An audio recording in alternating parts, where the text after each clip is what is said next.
Hey everyone, it's great to see you all again. In today's vlog video, we explore up and down the Oregon coast, looking to capture the intricate details of what the ocean has to offer. However, we do run into a couple of surprises.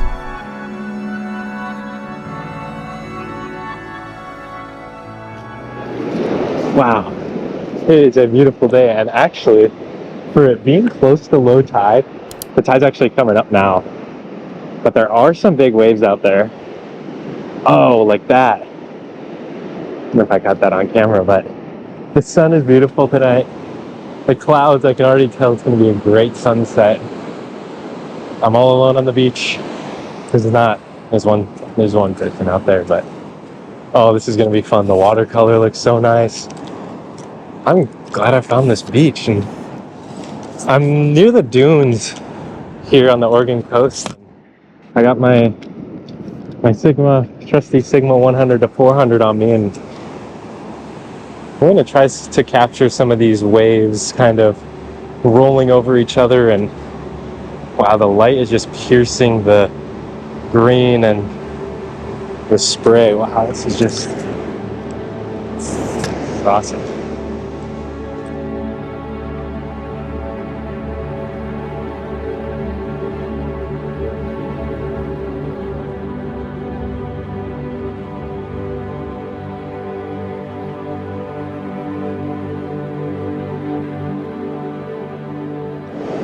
I have my tripod set up here.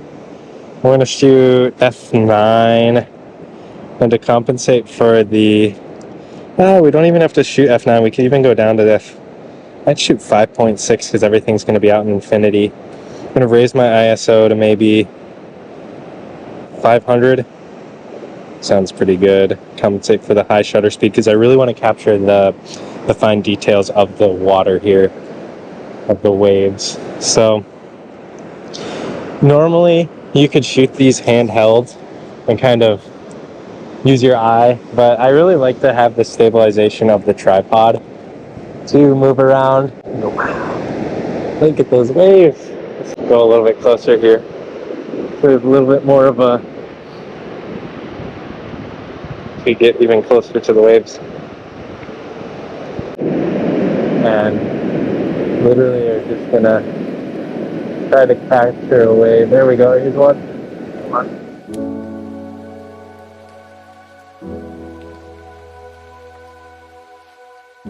This ended up being more of a test shot than anything. However, it's always important to warm up your creativity when you're on location.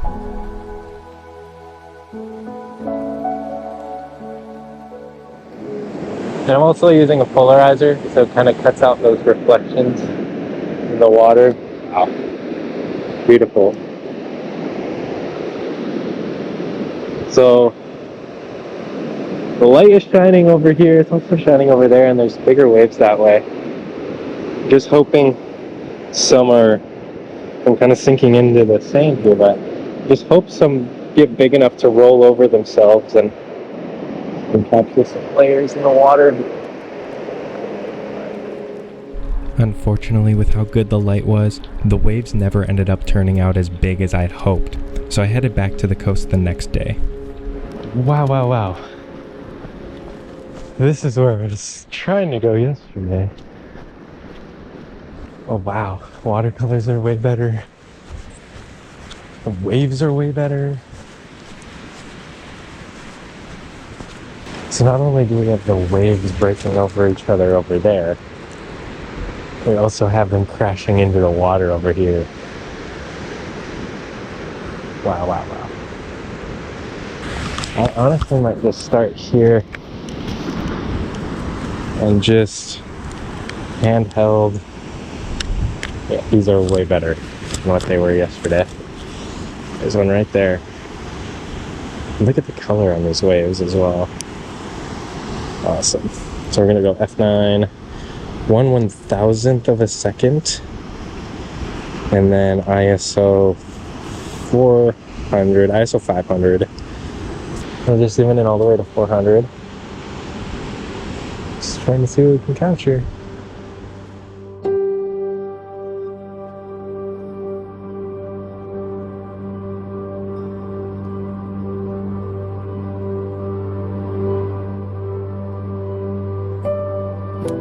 love the detail that was captured in the spray, and I felt like a panorama crop really fit this composition well.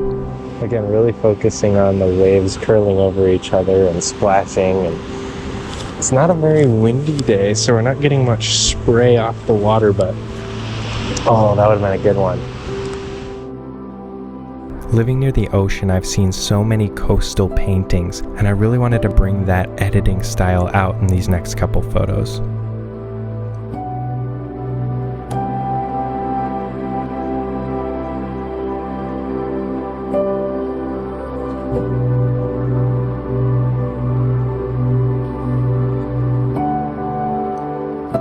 While I was using autofocus to shoot, there were plenty of images that came out completely out of focus. And while most of the time those would just be throwaway images, I thought I may be able to turn it into more of a stylistic choice. So going along with the watercolor painted look, here's what I captured.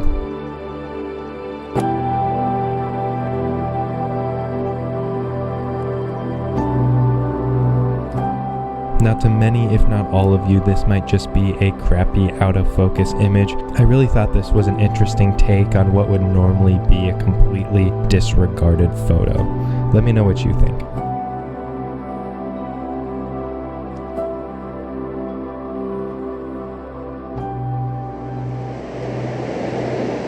First there was a little bit more wind to capture more of that spray of the water, but it is so nice out here right now. Shooting at 400. Then I also put the crop sensor, APS-C crop sensor setting on my camera as well. So I get a little bit more reach. I'll actually move along the beach because right now the waves I want are kind of directly in the sun.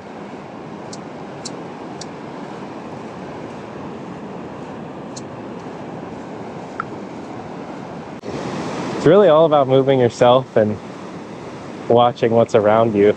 It's the most important part. Kind of redirecting the light to where you want it to be, in a sense. And then also capturing, do you want the direct sunlight and the warm light behind it? Or do you want it kind of to cast through the wave on the side of it? That's another thing. And these waves should just continuously get bigger as we wait, because high tide is coming pretty. I keep seeing these waves go and it looks amazing, but I just keep missing them all like that. I'll try handheld a little bit.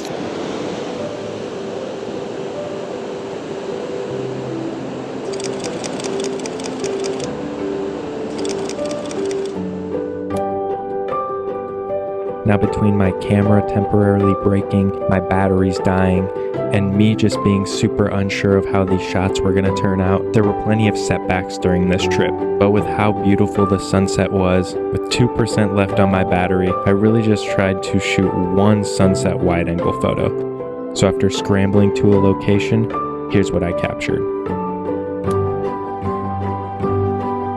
Now by no means is this my favorite photo I've ever taken, however I do love the light reflecting off the rock and the flowing water, leading your eye in towards the sunset.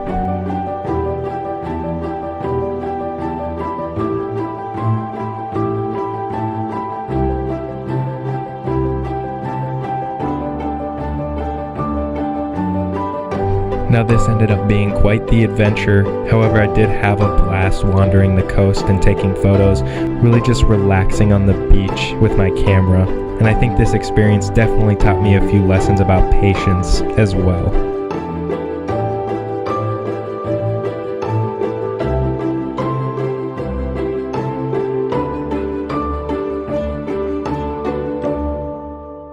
I really hope you all enjoyed this video. If you could subscribe to my weekly newsletter for weekly updates, I would greatly appreciate it. I will also be keeping my website galleries up to date with new portfolio work as it comes in. And for daily updates, if you could like and follow my Facebook page. But other than that, thank you all so much for watching, and I'll see you in the next one.